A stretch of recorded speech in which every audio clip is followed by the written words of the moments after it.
Welcome and settle in. Tonight you are invited into a long, wandering journey through the world of Family Guy, one of the strangest and most enduring animated series ever made. This is not a quick sprint of trivia, but a slow walk through its details, its history, and its peculiar little corners. Over the next 2 hours, we'll let each fact unfold gently with space to breathe. Each detail will lead naturally into the next, forming a tapestry of stories and curiosities. The Griffin family, their neighbors, their cutaways, their controversies, and their victories, all will drift by like scenes in a dream. So lie back, let your eyes grow heavy, and allow these facts to carry you quietly into rest. Family Guy premiered on January 31st, 1999, and the timing of its debut was no accident. That night, millions of Americans had just finished watching Super Bowl 43. The Denver Broncos had defeated the Atlanta Falcons, and viewers were still buzzing with post-game energy. Snacks in hand, couches occupied, remotes untouched. Immediately following the game, Fox introduced something new, a strange animated sitcom about a clumsy father, his skeptical wife, 3 children, and a talking dog. The audience was enormous, not because they had sought out Family Guy, but because the game had led them there. The very first episode was a rough introduction. The animation was stiff, the pacing slightly off, and yet there was something magnetic about the absurdity of it. A father named Peter Griffin, who could barely hold a job, stumbled into problem after problem. His wife Lois tried to keep order, while their baby Stewie spoke with the articulate menace of an old British villain.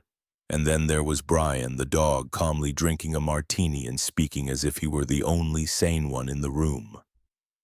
That first exposure was enough to plant the seeds. Though ratings slipped in later weeks, many who watched remembered that bizarre pilot, the way it had appeared suddenly in the glow of the Super Bowl, as if it had slipped into the national consciousness by chance. The show's creator, Seth MacFarlane, was only 24 years old when Family Guy first aired. That alone is remarkable. At an age when most people are still figuring out their first career steps, MacFarlane had already pitched, written, and voiced the backbone of a major network sitcom. His education at the Rhode Island School of Design had prepared him for animation, but it was his student film, The Life of Larry, that caught Fox's attention. That short contained the DNA of Family Guy, a bumbling father figure with a strange voice, a talking dog with weary intelligence, and a humor that leaned heavily on cutaways and cultural references. Fox saw potential, and MacFarlane was suddenly thrust into the world of primetime television. Most shows that debut after the Super Bowl fade quickly. Audiences remember them as curiosities, not cornerstones, but Family Guy clung to life, even through multiple cancellations. The strange truth is that its beginning, so precarious, so uncertain, foreshadowed its entire journey. Family Guy would always be a show balanced on the edge, never fully secure, always on the verge of disappearing, but somehow always returning. The soul of Family Guy begins with Peter Griffin, the clumsy, oblivious, strangely endearing father. His voice is unmistakable, nasal, bumbling, pitched somewhere between overconfidence and confusion. The story of that voice traces back to Seth MacFarlane's time at the Rhode Island School of Design. There, MacFarlane worked alongside a security guard with a heavy Rhode Island accent. The man had a way of speaking that seemed both ordinary and exaggerated at once. He would ramble with misplaced confidence, his words slurring together, his tone insistent even when he made little sense. That voice stayed in MacFarlane's memory, and when he began creating characters for his student film, it resurfaced. Peter Griffin was built around that cadence. He is not intelligent, but he is certain. He says things that are wrong, yet he believes them so fully that his ignorance becomes comedic. His laugh, a nasal heh, is equally iconic. It is the sound of someone who doesn't realize he is the joke. Over the years, Peter became the embodiment of the everyman taken to absurd extremes. He is lazy, impulsive, prone to wild schemes, but beneath it all, he carries an odd sort of warmth. His love for Lois, his affection for his children, and his loyalty to his friends reveal a softness beneath the chaos. Without Peter, Family Guy would be unmoored. He is the gravitational center pulling the absurdity around him into orbit. The design of Peter also reflects this duality. His glasses and round body suggest gentleness, while his behavior suggests recklessness. He is both harmless and destructive, the kind of man who might ruin your day but still invite you to dinner afterward. The paradox is what makes him enduring. Peter Griffin is a fool, but he is a fool with heart. And that combination resonates more than pure cruelty ever could. Quahog, the fictional Rhode Island city where the Griffins live, is more than just a backdrop. It is a character in its own right, shaped by McFarlane's own experiences in New England. The name itself comes from the quahog clam, a thick-shelled mollusk found in Rhode Island waters. The choice of name is both humorous and affectionate, tying the fictional world to a very real piece of Rhode Island culture. But beyond the name, the town's details carry echoes of real places. The sloping houses, the coastal references, the accents of minor characters, all of it reflects the imprint of New England life. Quahog is also elastic. It can be an ordinary suburb one moment and a sprawling metropolis the next. It can host a quiet street or suddenly reveal an international airport. The geography shifts depending on the needs of the joke, but the essence remains constant. Quahog feels lived in, familiar, a place that could exist even if its boundaries blur. The city allows for endless storytelling. It holds schools, bars, churches, malls, and beaches, every slice of American life ready to be exaggerated. It provides neighbors like Quagmire, Cleveland, and Joe, each distinct, each woven into the fabric of the town. Quahog becomes the anchor for the absurd. No matter how wild the cutaway gags become, the Griffins always return home to their modest house in this strange Rhode Island town. In this way, Quahog mirrors Springfield from The Simpsons or South Park from South Park. But Quahog carries its own flavor, one steeped in the Atlantic coast, tinged with the peculiar humor of New England. It is both nowhere and everywhere, both cartoon and memory. Stewie Griffin is one of the most recognizable babies in animation history. His head, shaped like a football, frames a scowl far beyond his age. His voice, modeled after Rex Harrison's clipped British tones, was from the beginning a deliberate parody of theatrical villains. In the earliest episodes, Stewie's character was defined by ambition for world domination. He built ray guns, plotted against his family, and spoke of conquering nations. He was less a child and more a caricature of power-hungry madness. But over time, the writers discovered another layer of humor. Stewie was not only a genius, but also a child, vulnerable to ordinary fears and jealousies. As the seasons passed, Stewie became more playful, less villainous. He still built elaborate inventions, but he also fussed over friendships, expressed affection for his stuffed bear Rupert, and stumbled into awkward social interactions. The balance between evil genius and insecure toddler created a new depth. One of Stewie's most important dynamics is his relationship with Brian. Their adventures together, from time travel to musical numbers, revealed Stewie's softer side. With Brian, he could be vulnerable, funny, even caring.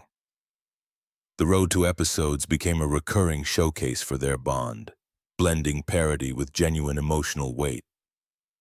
Stewie's voice also shifted slightly over time. The harsh, precise tones softened, allowing for more flexibility and humor. The evolution mirrored the character's growth, from rigid villain to eccentric, multifaceted child. Today, Stewie remains unpredictable. He can threaten global destruction in one scene and cry over playground rejection in the next. That duality makes him endlessly fascinating. Perhaps the most legendary part of Family Guy's history is its cancellation and revival. Few shows have been canceled twice and still managed to thrive afterward. The first cancellation came in 2000, after only 2 seasons. Ratings were modest and Fox executives were unconvinced of its future. The show returned briefly for a 3rd season but once again struggled. By 2002, Family Guy was gone, its time seemingly over. But something unusual happened. Reruns of Family Guy began airing on Cartoon Network's Adult Swim block, late at night. There the show found a new audience: college students, insomniacs, night owls, viewers who embraced its irreverence and randomness. The episodes were replayed endlessly and a cult following grew. At the same time, DVDs of the first seasons were released. To the surprise of the industry, they sold millions of copies. The demand was overwhelming, outpacing expectations. Family Guy was suddenly more popular off the air than it had been during its original run. Fox took notice. In 2005, the network made a rare move. It revived Family Guy. The show returned to television, stronger than before, fueled by fan devotion. This resurrection marked a turning point in television history, showing that audience support through reruns and DVD sales could alter the fate of a series. Family Guy's survival story has since become legendary. It is not just a show that exists. It is a show that was brought back by its fans, twice defying cancellation. This resilience became part of its identity, proof that even the strangest, most controversial series could endure if enough people cared. Family Guy has always leaned heavily on repetition as a tool, and nowhere is this more obvious than in the long-running chicken fights. What begins as a simple and almost meaningless conflict between Peter and a giant anthropomorphic chicken spirals again and again into elaborate set pieces. Each encounter begins abruptly with the two locking eyes and then launching into violence that rips through houses, streets, and entire cities. The joke is not just in the fighting itself, but in how long it continues. The fight stretches well past the point where most comedies would end it. Viewers laugh, then grow impatient, then begin laughing again at the sheer endurance of it. It is a cycle of amusement, irritation, and then renewed amusement. What seems childish becomes a sly lesson in timing. Family Guy is one of the few shows confident enough to gamble that a joke, repeated for minutes on end, could transform itself into something new. The Griffin family's mother, Lois, brings another layer to the picture. Her character is often painted as the voice of reason, the calm in the middle of a storm. Yet Lois is not simply a caricature of patience. Alex Borstein, who voices her, originally created the voice in live-action sketches long before Family Guy came to be. That same husky tone found its permanent home in Lois Griffin, grounding her in a way that contrasts with Peter's bumbling voice. Lois is often steady, but she is not flawless. She has her own moments of recklessness, addictions, and even violence. These glimpses beneath the surface prevent her from being reduced to a stereotype. She is not just the nagging wife or the responsible mother.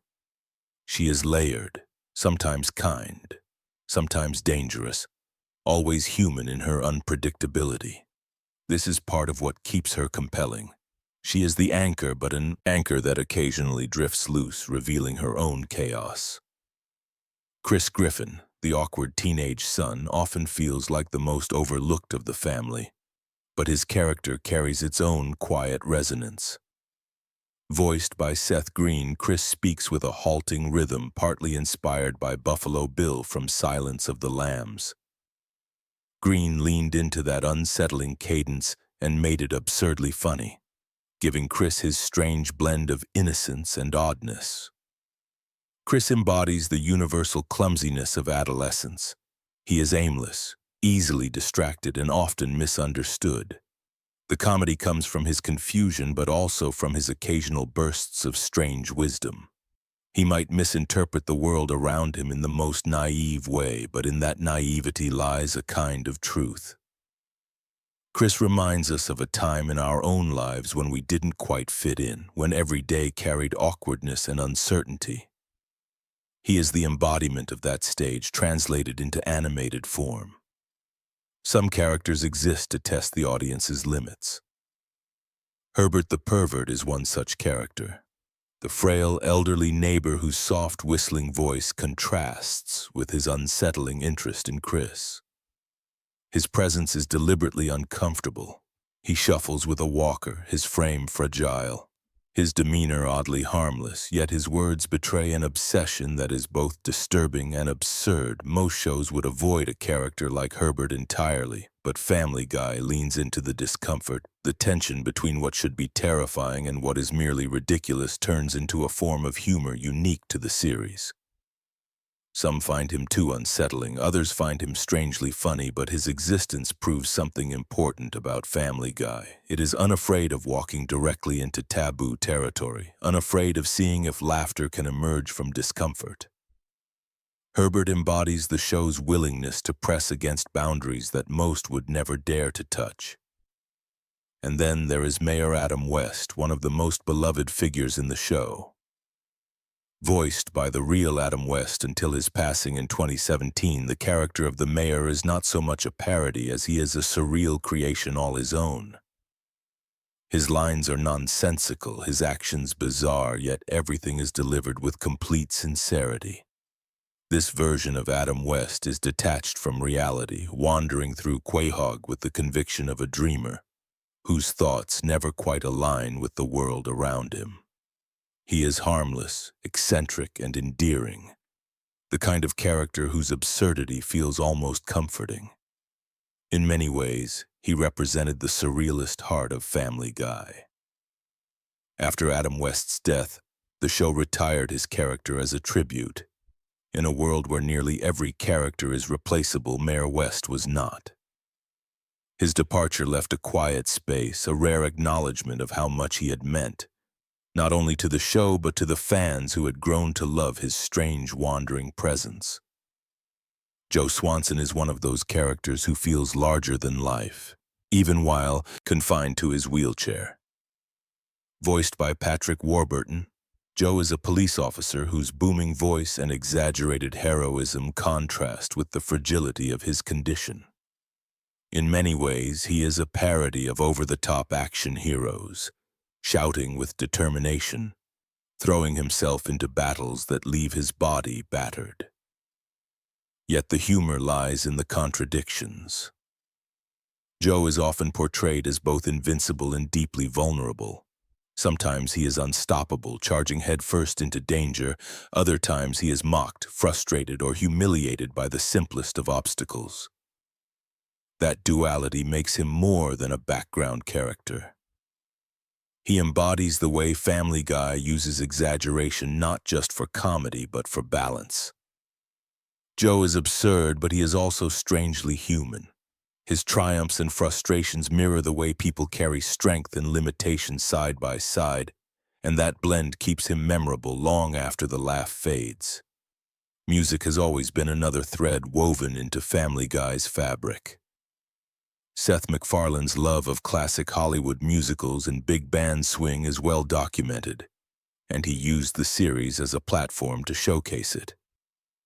Entire episodes pause their storylines for elaborate musical numbers complete with choreography, orchestra-style arrangements, and parodies of Broadway classics.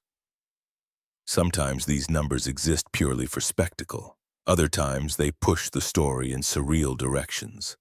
They are lush, indulgent, and unapologetically theatrical, breaking the illusion of a suburban sitcom and turning it into a stage show. Few animated comedies have leaned so heavily into music as Family Guy. For MacFarlane, these moments are not just jokes. They are expressions of his admiration for performance, his belief that even in absurd comedy, there is room for artistry. Watching these musical breaks, you feel that the show is not bound by the usual rules of sitcom storytelling. It can turn into whatever it wants, even a jazz review, and the audience will follow. Among the strangest running gags is the recurring cut to Conway Twitty, the country singer whose performances appear in full, stretching out the timing of episodes.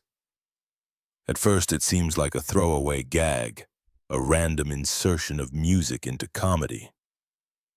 But the choice of Twitty is deliberate. His songs, earnest and old-fashioned, contrast sharply with the irreverence of the show. The humor comes not from the songs themselves, but from the length of time the show is willing to devote to them. A joke that should last 10 seconds instead extends into an entire performance. The audience waits, puzzled, maybe frustrated, until the absurdity of the waiting itself becomes funny. It is an anti-joke, a kind of endurance test, and in its own way, it is one of Family Guy's boldest comedic experiments, a reminder that humor can emerge not only from what is said, but from how long the silence between jokes can stretch. Parody is the lifeblood of Family Guy, and few examples show this better than the Star Wars specials.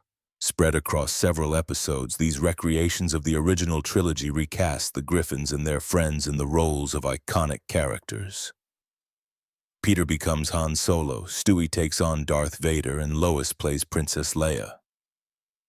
These episodes are more than satire. They are painstakingly detailed homages filled with references that reveal a genuine admiration for the source material. The jokes are affectionate, not cruel, poking fun at the inconsistencies of the films while celebrating their impact.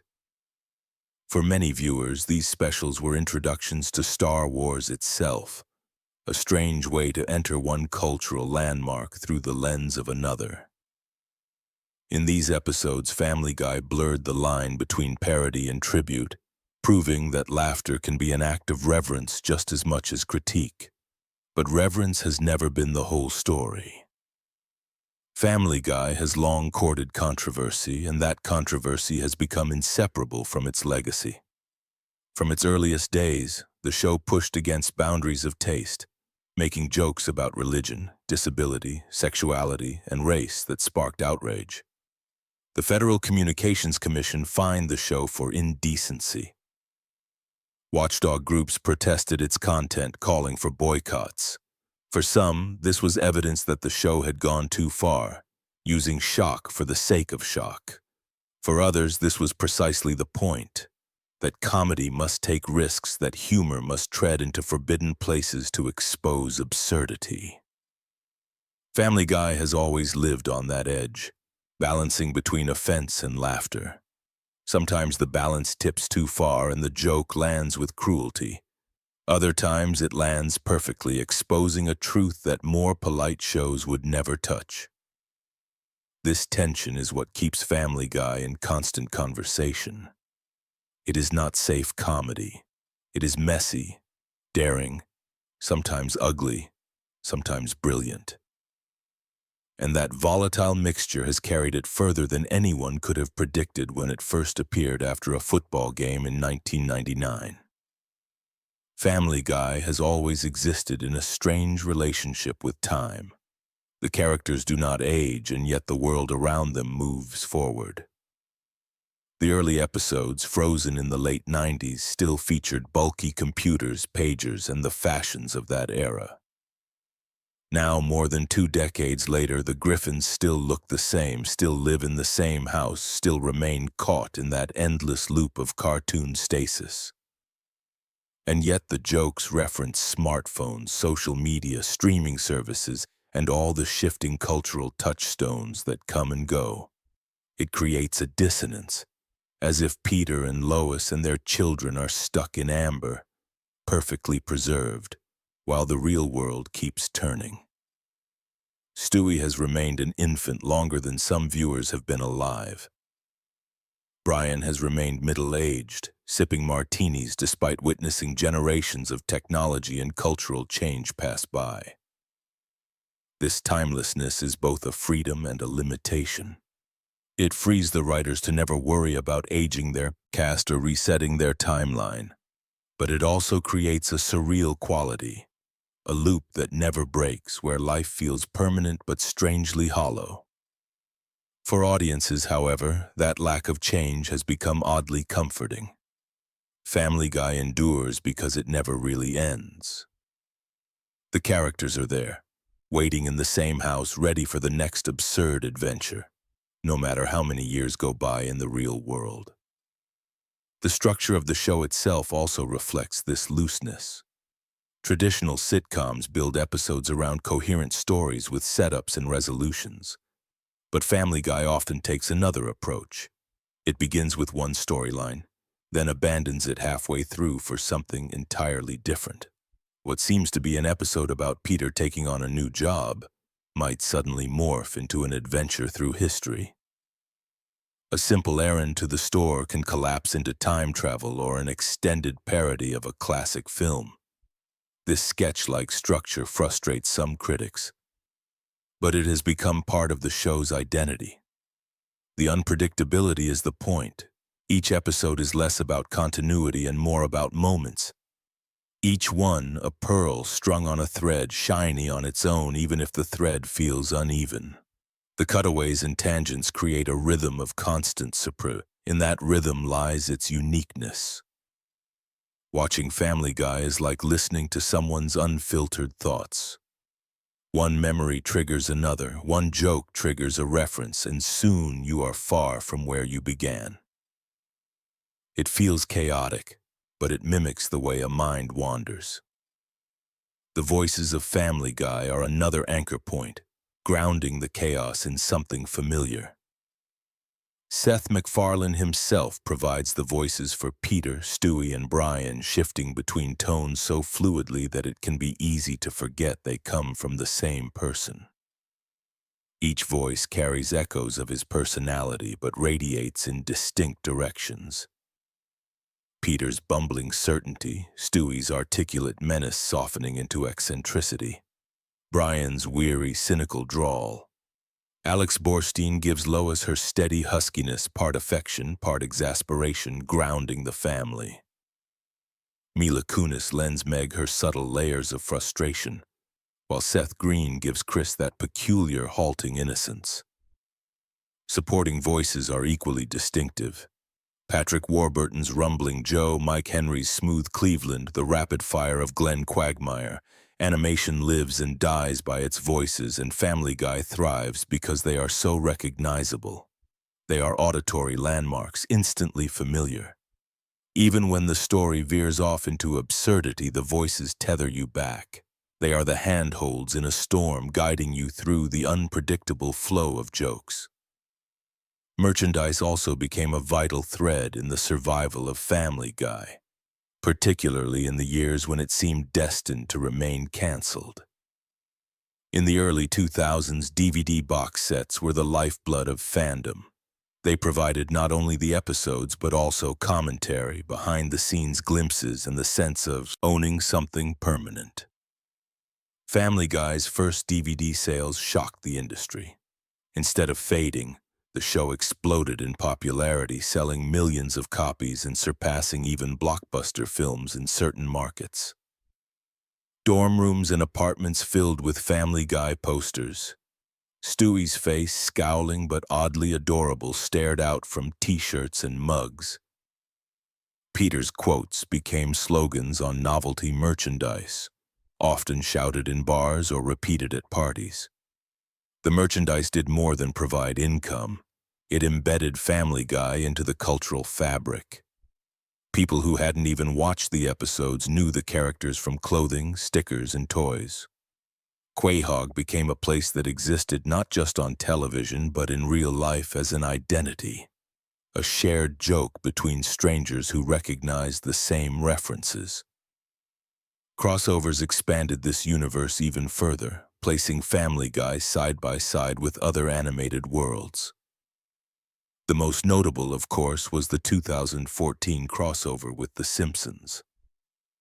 For years, fans had debated which show reigned supreme as the dominant animated sitcom of its era. The crossover resolved nothing but celebrated everything. The episode played into the contrasts. Homer and Peter clashing over beer, Stewie admiring Bart's mischief, Lisa trying in vain to build up Meg's confidence. It was part rivalry, part love letter, a meeting of two titans in the same absurd playground. Beyond The Simpsons, Family Guy has also brushed shoulders with American Dad and The Cleveland Show, weaving a tapestry of shared universes. These crossovers remind us that animation does not live in isolation. Even in parody, these shows acknowledge each other, tip their hats, and step briefly into the same stage. For Family Guy, it was proof of its longevity, that it had earned its place beside the icons of television history. When you take a step back, these elements, timelessness, fragmented storytelling, distinctive voices, merchandise, and crossovers form a pattern. They show how Family Guy is not only a sitcom but also a cultural experiment. It bends time by keeping its characters forever young. It bends structure by turning plots into wandering sketches. It bends reality by letting voices define identity. It bends commerce by thriving not only on air but in the marketplace of shirts, mugs, and DVDs.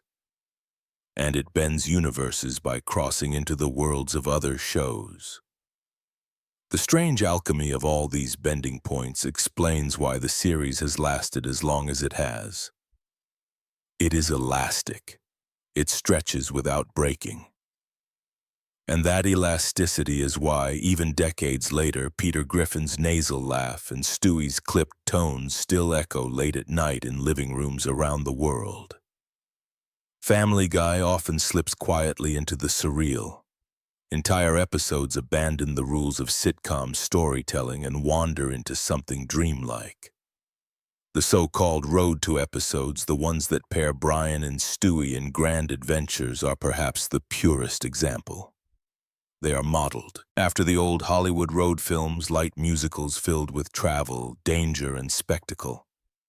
In Family Guy, these journeys twist into parody and absurdity. One week, Brian and Stewie are traveling across alternate universes, watching Quahog transform into countless versions of itself. Another week, they are flying through time, crashing into history, shaping small details that ripple into enormous consequences. In these stories, the show is no longer about a family in a suburban house. It becomes an anthology of imagination, using the freedom of animation to stretch further and further until reality dissolves completely.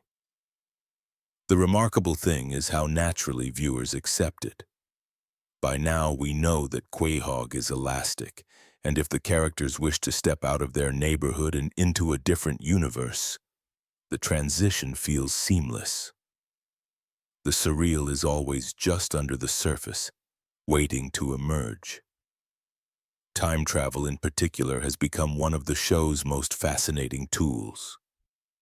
Stewie, with his inventions, provides the excuse, but the true appeal lies in how the writers play with paradox. A single decision branches into countless possibilities, each one exaggerated for humor. In one story, a small change results in Quahog being reshaped entirely. In another, the characters witness futures that terrify them or alternate realities that tempt them. The universes multiply endlessly, but the narrative always circles back home. Peter still lounges in the living room. Lois still balances her family's chaos. Stewie is still an infant who cannot grow. The episodes flirt with infinite possibility, only to settle back into the comfort of stasis. It is almost philosophical in its rhythm.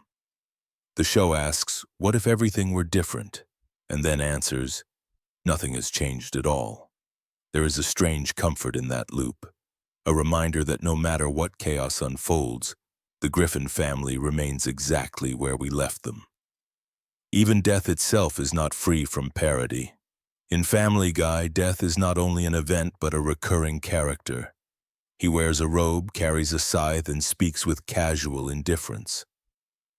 Instead of being terrifying, he is awkward, sometimes clumsy, sometimes insecure. The jokes often hinge on the absurdity of seeing mortality embodied in such a mundane figure. Death fumbles, death complains, death makes mistakes. By turning death into a personality, the show strips it of its power, rendering it both ridiculous and strangely approachable. And yet, beneath the humor lies something deeper.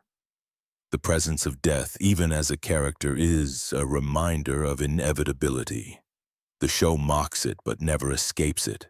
In this way, Family Guy captures a universal truth, that humor is often a mask we wear in the face of fear. We laugh at death, not because it is unimportant, but because it is always near. Religion, too, is a frequent target of the show's irreverence. No belief system is spared from parody, whether it be Christianity, Catholicism, Judaism, or others. Sometimes the jokes are light, playful exaggerations of rituals or traditions. Other times they are sharp critiques of hypocrisy and corruption within religious institutions. God himself even appears on occasion, drawn as an ordinary man with extraordinary powers, stumbling into everyday situations. For some, these portrayals are offensive. For others, they are liberating, stripping away the aura of untouchable reverence and reducing faith to another human creation worthy of laughter. The show's approach to religion reflects its broader philosophy. Nothing is sacred, everything can be material for comedy. Whether one agrees or disagrees, the consistency of this irreverence has become one of Family Guy's defining traits. In a world where most shows tread carefully around belief, Family Guy barges forward, daring to laugh even at the divine. Perhaps the most enduring quality of the series is its relentless use of cultural references. Family Guy is not simply a show about a family. It is a running archive of American entertainment, constantly pulling from the past. Old television jingles, forgotten commercials, long-vanished actors, obscure films. Nothing is too small or too niche to appear. Some jokes are instantly recognizable to everyone, universal in their appeal. Others are so specific that only a fraction of the audience will understand them. And yet, even when a reference flies over the viewer's head, the style of delivery still makes it funny. Watching an old episode years later can feel like opening a time capsule. A reference to a commercial or a political scandal from the early 2000s may not carry the same meaning, but it reveals what people were watching, what they were talking about, what was embedded in the culture at that time. In this way, Family Guy is not just entertainment, it is an archive, a scrapbook of cultural fragments, each preserved in parody. Future generations may one day look back at these episodes and find themselves studying them as artifacts, windows into the concerns and absurdities of the early 21st century. And so these elements, adventures into the surreal, paradoxes of time travel, personifications of death, irreverent depictions of religion, and the constant layering of cultural references, come together into a tapestry that feels endless.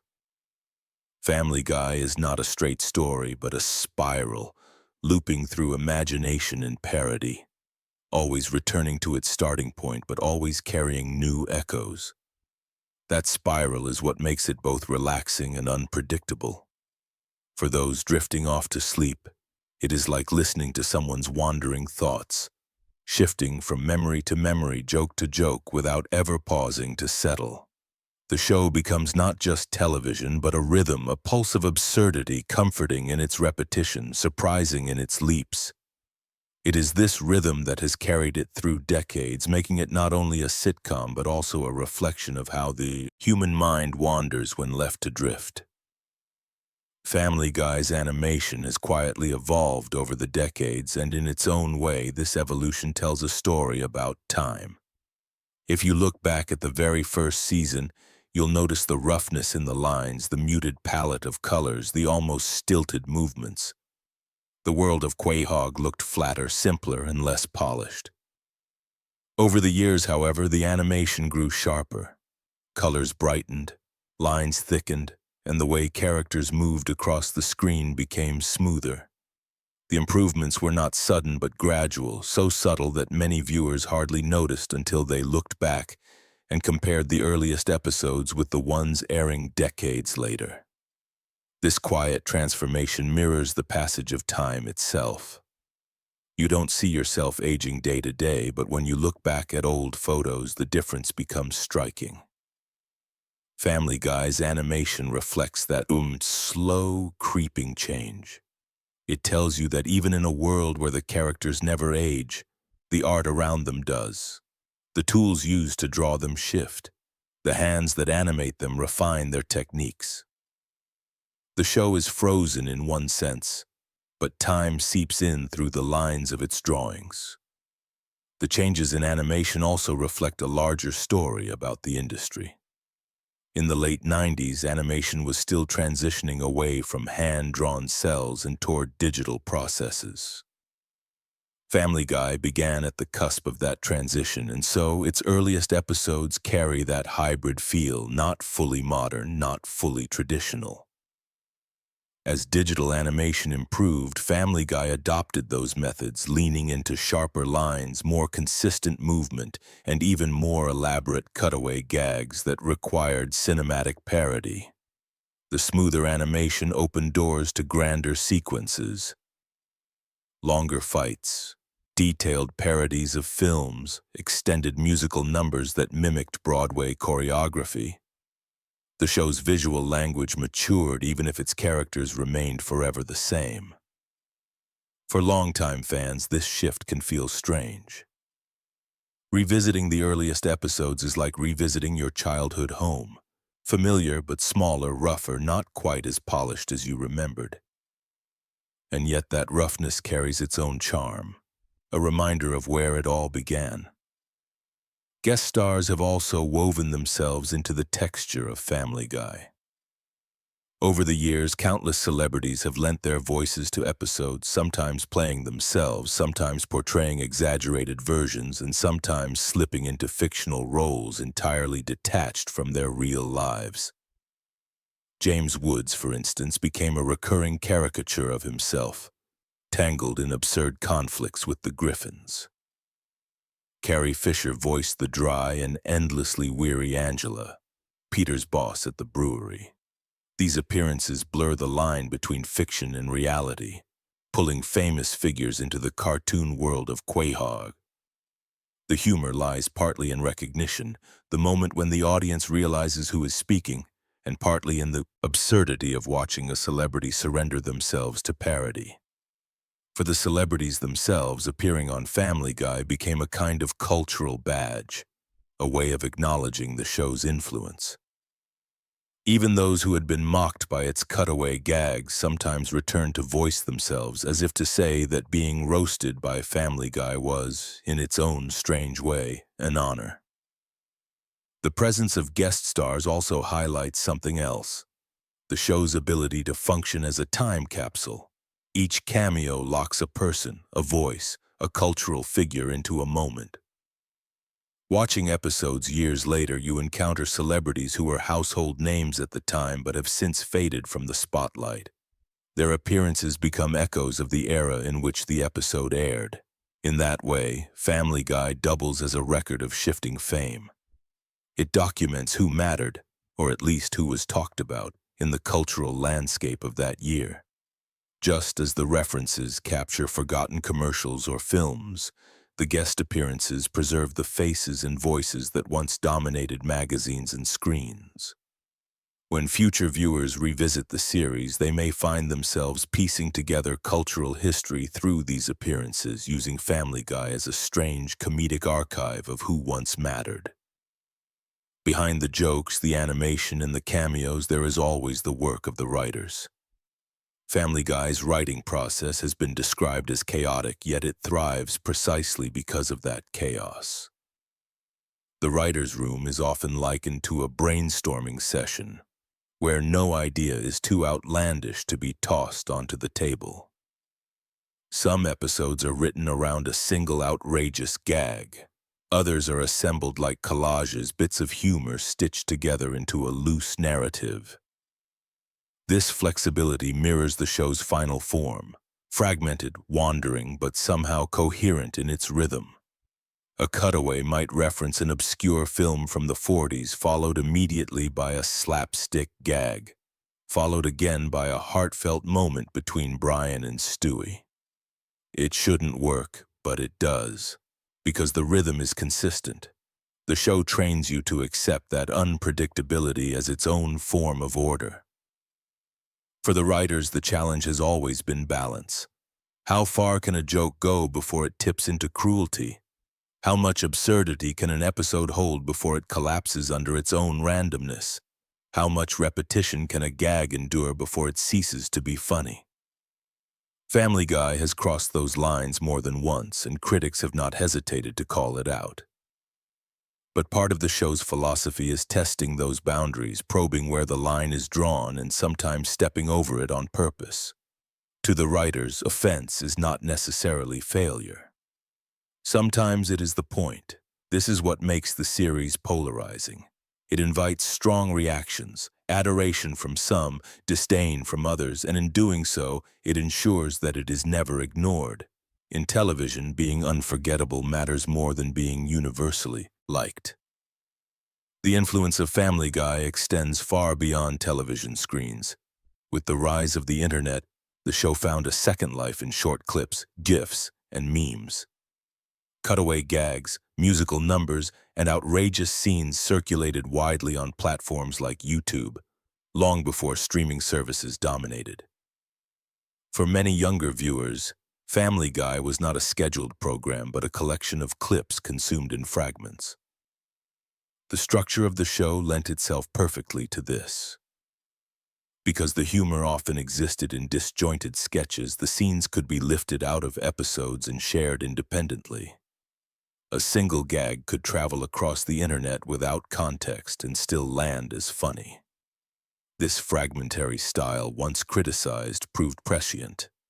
It anticipated the way modern audiences consume media: rapid, clipped, scrollable, divorced from long-form structure. Family Guy's humor, already structured like wandering thoughts, slipped neatly into the rhythm of internet culture. The memification of Family Guy cannot be overstated. Entire communities online built themselves around sharing short clips, recontextualizing them, remixing them into absurd edits. The show became more than itself, reshaped by its audience into something new. For some, Family Guy exists primarily as these fragments, never as full episodes. That evolution reflects a shift in entertainment itself. The television show becomes raw material, and the internet audience becomes the editor, the curator, the performer. Family Guy's survival has been strengthened by this transformation, keeping it relevant long after many shows from its era faded. And yet, beneath the layers of parody, controversy, and internet fragments, the most striking thing about Family Guy is its sheer endurance. For more than 2 decades, it has remained present, surviving cancellations, criticisms, and cultural shifts. It has outlived trends, weathered scandals, and watched other shows rise and fall. Peter Griffin still laughs that nasal laugh. Lois still steadies the chaos with her weary patience. Stewie still scowls and plots while Brian sips his martini with cynical detachment. Chris still stumbles and Meg still bears the weight of being invisible. The characters remain frozen, but their persistence is almost comforting. Like a lighthouse on a familiar shore, they shine consistently, no matter how the tides of culture shift. To endure this long is to become more than a television show. Family Guy has become ritual.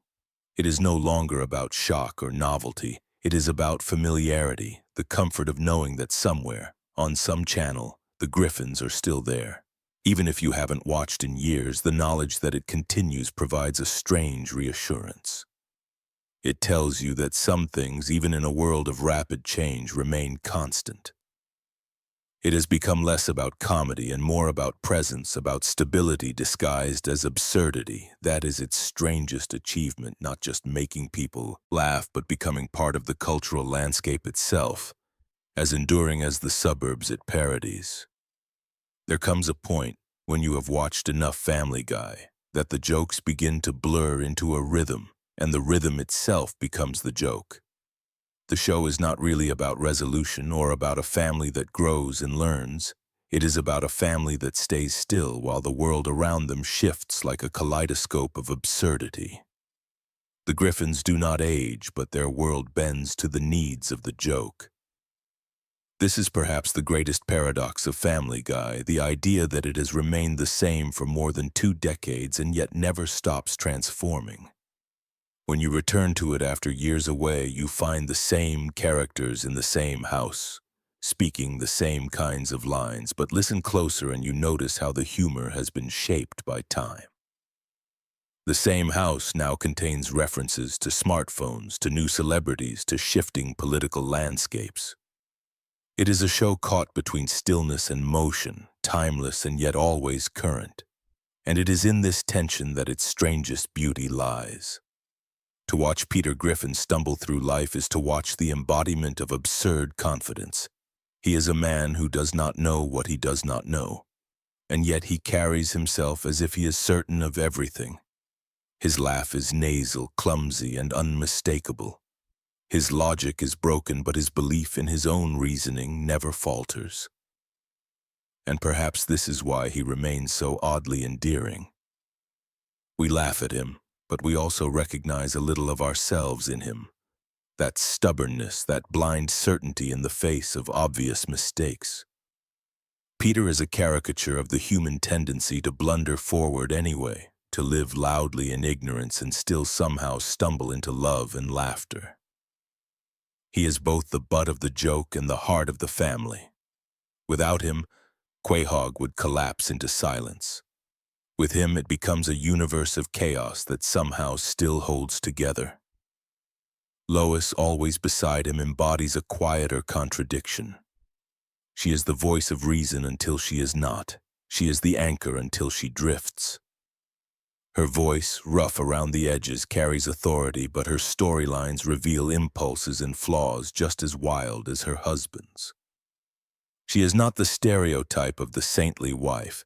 She is messy, complicated, sometimes violent, sometimes reckless, and it is this messiness that makes her believable. She is not a flat character, but one who contains multitudes. She loves her family fiercely, even as she sometimes resents the burden of being the one who holds them together. Her presence is the reminder that even in cartoons, even in comedy, mothers are never simply background figures. They are the spine that bends under weight, and sometimes they break, and sometimes they laugh anyway. Chris and Meg drift more quietly on the edges, but their presence carries resonance too. Chris, awkward and aimless, speaks with halting innocence, a reminder of adolescence in all its clumsiness. His misunderstandings often border on absurdity, but in his naive way he reveals truths no one else will say. Meg, perpetually ignored, perpetually mocked, is the invisible one, the one who bears the brunt of the family's cruelty. The joke again and again is that no one notices her or values her, and while this cruelty is exaggerated for laughs, it cuts close to a universal memory. Everyone at some point has felt like Meg, unseen, ridiculed, overlooked. In her mistreatment lies the echo of adolescence itself, the years when invisibility feels permanent. That is why her character stings. The joke is cruel, but the recognition is real. Stewie and Brian, however, form the most complex dynamic. Together they step outside the sitcom format and into something stranger, more reflective. The road to episodes are not simply parody, they are meditations on friendship, mortality, longing, and imagination. Stewie, the genius infant, speaks with the articulation of an adult but carries the vulnerabilities of a child. Brian, the talking dog, is at once cynical and idealistic, jaded and yearning. Together they are the closest thing the show has to philosophers, wandering through time, space, and music, commenting not only on culture but on life itself. Their bond allows the show to slip into moments of unexpected tenderness. One minute they are arguing in slapstick chaos, the next they are singing a duet about loneliness that feels strangely sincere. These shifts, abrupt but effective, are what give Family Guy its depth. Beneath the parody lies emotion, and beneath the emotion lies parody again, cycling endlessly. Quahog itself remains the constant stage. The fictional town, named after a clam, is both a specific New England place and a stand-in for every American suburb. Its geography shifts as needed, bending to accommodate a joke, but its essence never changes. It contains schools, bars, churches, parks, airports, diners, every piece of small-town America exaggerated and ready for parody. Quahog is a sandbox, a place where cultural archetypes gather to collide. Neighbors like Quagmire, Cleveland, and Joe orbit the Griffins, each a caricature, each carrying their own contradictions. The town is elastic, surreal, yet somehow familiar. For viewers, it becomes as real as any live-action city. It is not geography but atmosphere, the sense of a place that exists only in memory and imagination. The cutaway gag is the heartbeat of the series, the device that sets it apart from other animated sitcoms.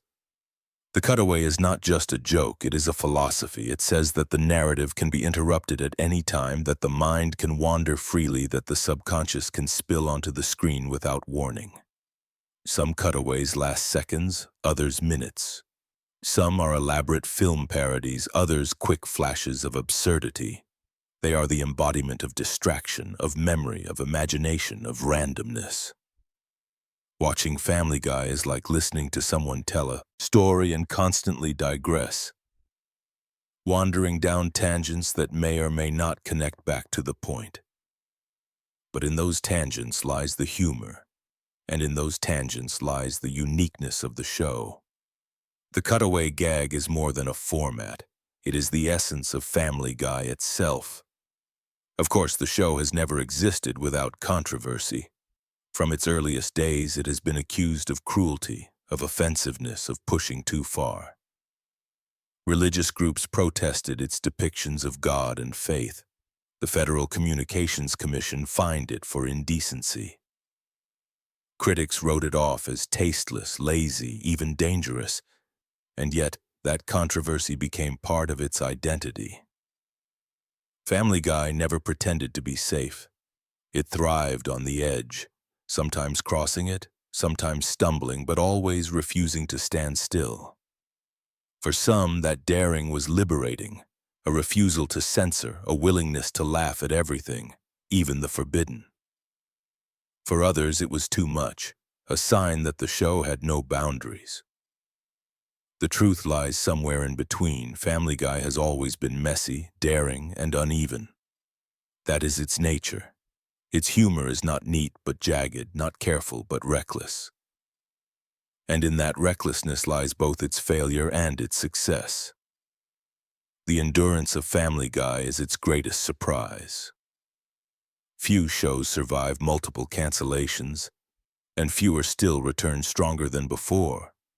Yet Family Guy did just that, resurrected by fans who bought DVDs and stayed up late to watch reruns.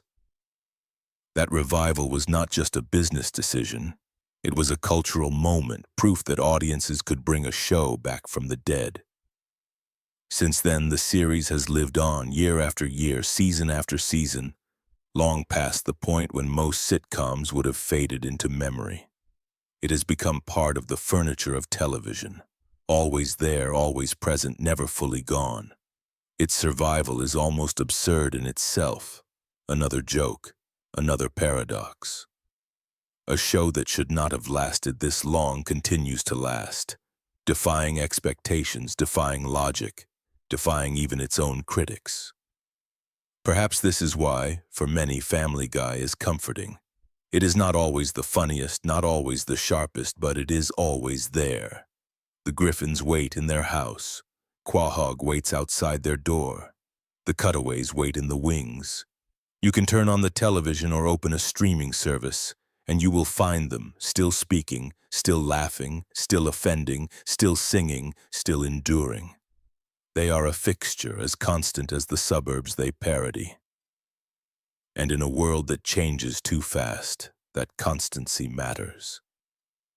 It reassures you that some things do not vanish. Some things, no matter how absurd, remain. To fall asleep to Family Guy is to fall asleep to that rhythm.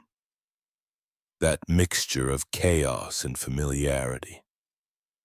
It is to drift on a current of jokes that bend from cruel to kind, from absurd to tender, from offensive to sincere. It is to let the cutaways carry you like waves one after another until the edges of the story blur and you are drifting into your own dreams.